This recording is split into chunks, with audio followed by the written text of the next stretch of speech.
Hey everybody, my name is Travis and welcome to my trucking vlog. Thanks for pressing that play button. Hope you enjoy what you're about to see. If you saw my last video, if you remember, I was pulling our big trailer, the Kozad, and I had a 6-line Goldhofer on there.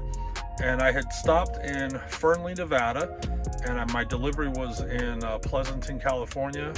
I stopped on a Monday, and my delivery wasn't until Wednesday, but my goal was to get there Tuesday afternoon, hopefully early enough to go ahead and deliver. They did close kind of early afternoon, but it was possible.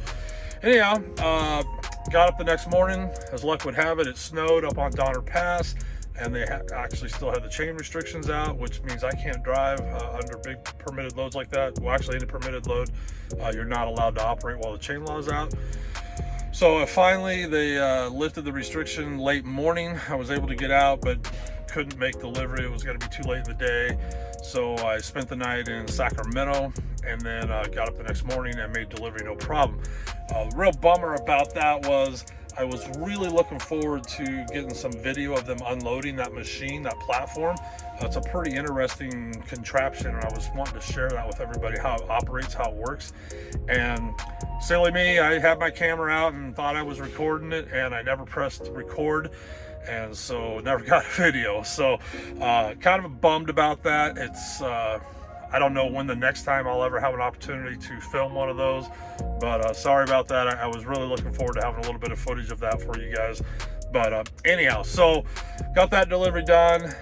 Immediately dead-ended from there up to our yard in the Federal Way area, and had a couple of things that was supposed to be happening going on potentially, and so I didn't know for sure what I was doing, just that, you know, I had to get up there as soon as I could. So as it turned out, I ended up leaving the yard with a preloaded trailer that was going down to San Diego. I left up there, I think it was Saturday, and we can talk about that load a little bit. It was nothing, it's a legal load. I was pulling a 2-axle RGN, which is for my truck and for what I normally do, pretty small, you know, under usage of the vehicle, I guess. But it was a load that needed to be covered. So I did that, and we'll go ahead and, like I said, I took a little video of the load, just kind of showing what it was, and we'll take a look at that now. All right, so let's try and get a look at this. Like I said, it's just a legal load. This is a little crane. But since it is a 4-wheeled vehicle over 10,000 pounds, it's gonna need a tie down on all 4 corners. All I did here was I ran one chain all the way through. See the slack? So this binder pulls it back to the frame. That's one tie down. Did the same thing over there. Did that on all 4 corners. Did the same thing on the back. That makes that secure and legal. And it's got a trailer attached to it, which that attachment point is neither here or there. It just holds the front of it up. It's not a tie down point, obviously. So I ran, this trailer probably only weighs a couple grand. So I ran one chain from my trailer straight through it to the other side. So that's a direct tie down. Only need one binder on that. And you can get away with that because this unit's under 10,000 pounds. Now on the back, just because of room and simplicity, just ran a binder straight from the trailer back to here. Use the chain across these D-rings to give me something to hook the binder to. That's the only reason it changed there. And then again, this is working like the chain on the front. This is all slack in the middle here. So the tie down's actually from here and over there. Yeah, that's how it's tied down. Like I said, it's just a legal load on a 2-axle RGM. Headed to San Diego. Let's go get it delivered. There's the Pacific Ocean as seen from Southern California. So as you saw, nothing special, no big deal to that. And man, I just realized I'm filming this inside my truck, and it's actually night out right now. The lighting in here is horrible. I apologize. I'm gonna have to figure out a way. I've only got up above me here one little, it's about this big LED in-cab light, and then I've got these lights back here I could use, but you can tell they don't really help. So anyhow, bear with me. Kind of new to this filming inside of a truck, inside my sleeper. I'll get it all figured out. So anyhow, not that that matters, I guess.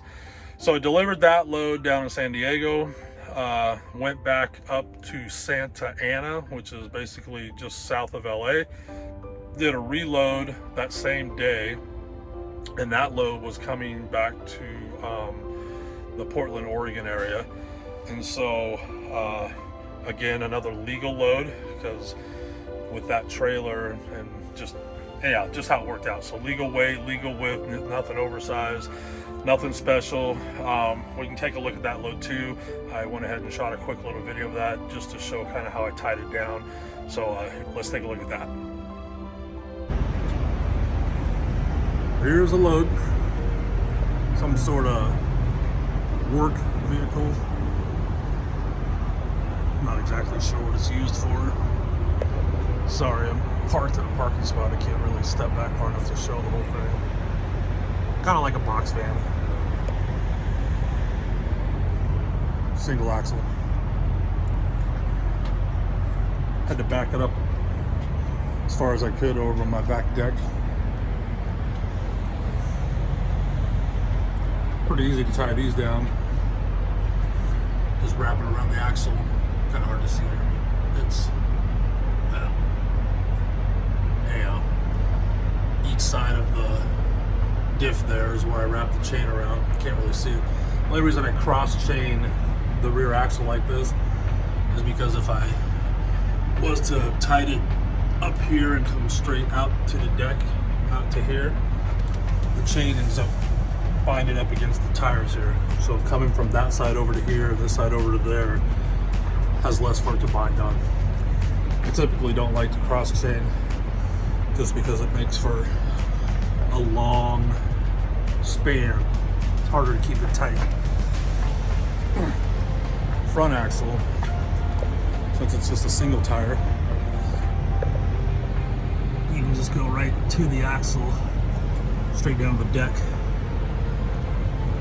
It might hit the tire a little bit, but it's not enough. It doesn't really cause a lot of deflection or binding. These stay pretty tight. I've got it backed away from my neck. I could have pulled it forward a little bit more. The main reason I do that is because this truck, being a tri-drive, the truck is heavy. Not really intended to pull little 2-axle RGNs. And then if you'll notice, so these trailers have a shallow kingpin setting, which means I could slide back a little bit more, not a whole lot, before my mud flaps will start to hit. I could take the mud flaps off and back up a little bit more if I really had to. But what happens here is, even if I slid everything all the way back, that's the kingpin placement. I might could get it, another 1.5 foot forward, which would put it not even to the center of my center axle. So, being that I'm a tri-drive, until the kingpin gets in front of that center axle, it doesn't really push any weight up onto the steers. All the weight stays on the truck, on the drives. So, when I load stuff on these little trailers like this, I have to keep it as far back to get as much weight on the trailer, which is why I backed this up as far as I could, so that I don't overload my drives. This is a non-permitted load, so I had to have with legal weights. So I ended up being just under 32,000 on my drives, but I'm only like 19,000 on the trailer. This truck weighs around 22,000 pounds. It's a super light load. My gross is like 65,000.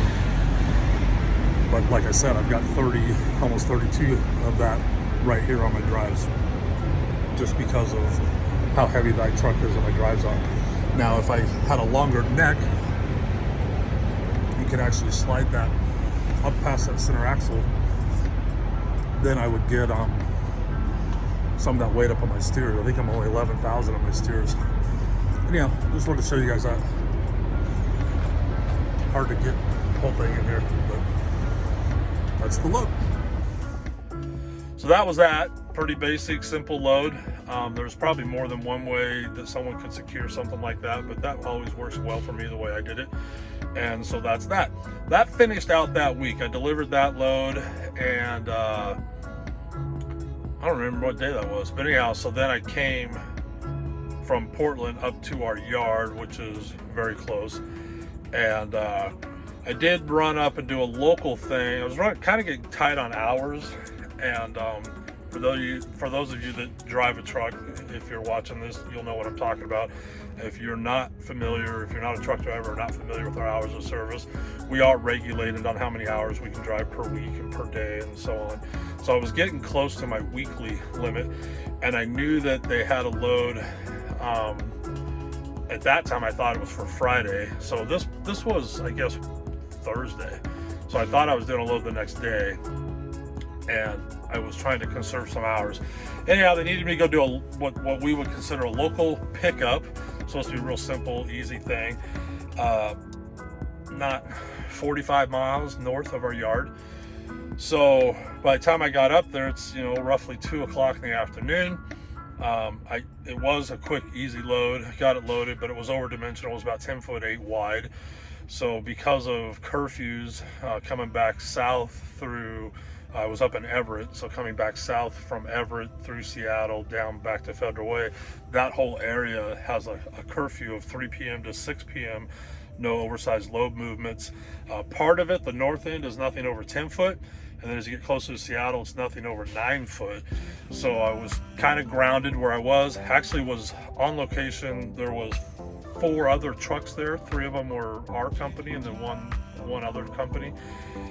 And so 2 of us had the same machine, so we were both same dimensions. So we hung out together and just bullshitted, and took off out of there because by the time I got loaded and tied down, it was after 3.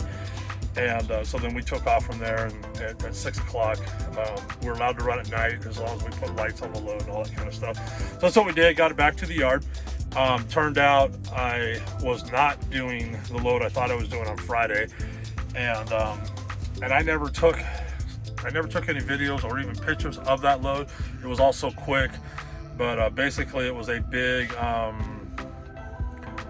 don't think it's technically a CNC machine, but it's a big milling type machine, computer operated, big, it's like a big cabinet. Everything's enclosed.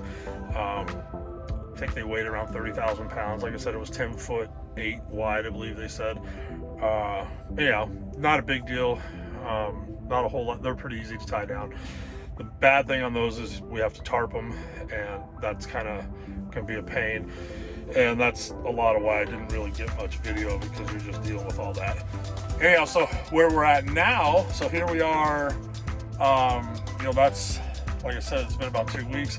So now it is Sunday. So I did that, got back to the yard, and sat all day Friday. Turned out I wasn't doing what I thought I was doing on Friday. And, but the load, still getting the same load that I thought it was, but I don't load it until Monday, which is tomorrow. So it loads up in Canada, and it's going out to South Carolina. Well, in this video with the 2 loads that we just did, I apologize I didn't get something out last week. Really, it doesn't sound like a lot, but for what I ran, the mileage and distance, it was pretty busy, and just, didn't get around to doing another video. So, but I'll do one on this next load. I am in a 4-axle stretch RGN trailer, and I'll try and show a little bit of that in the next video. I won't be stretching it for this load, but it has the capability to stretch. So I'm basically an 8-axle setup. Gross on the load should be about 130,000, maybe 135. So, but we'll get into all that on the next video. So stay tuned. Definitely stick around for that. I'll try and get that out next weekend, and I should have a lot of footage on that one. I'll try and get a lot of good shots if I can. and really that'll be a good one to really show what we do. So anyhow, thanks a lot for watching the video. I really appreciate you guys pressing play and taking your time out of your day to watch these.